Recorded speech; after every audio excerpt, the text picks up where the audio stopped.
going, everyone? This is Brody from DS coming back to you with episode 2 of our HECO training videos. In this video, we're going to go over installation and replacement of the HECO 420 and 520 bake oven springs. So when you're using your HECO 420 and 520, your door is going to raise and lower nice and easy when you have the bake oven spring installed.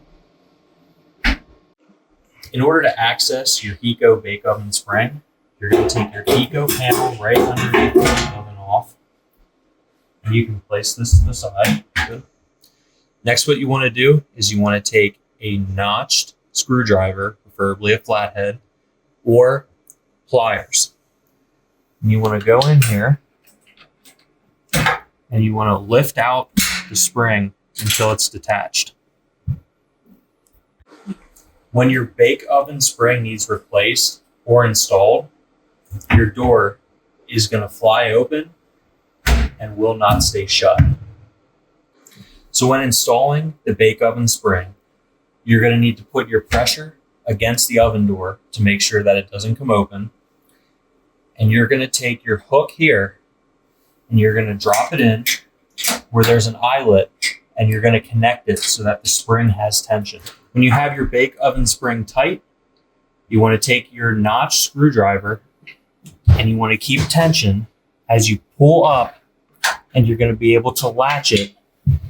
So now your bake oven door opens and closes smooth, and you can leave it go and it's not going to dry. Just to give everyone a visual, this is where you need to hook the top of your hook so that that spring is engaged to the door. And down here, you're going to see the bottom where it needs to be engaged as well. So when you're putting the HECO panel back on, this is what your inserts are going to look like. So you start out with the bottom inserts and you make sure that they are lined up. And then what you're going to do is you're going to push all the way up to the top until they're engaged with your actual top hooks there.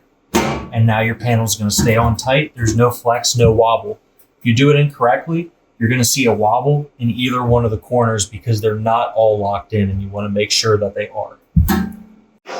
Thanks for tuning in to this installment of our HECO training videos, and thank you for being the best part of DS.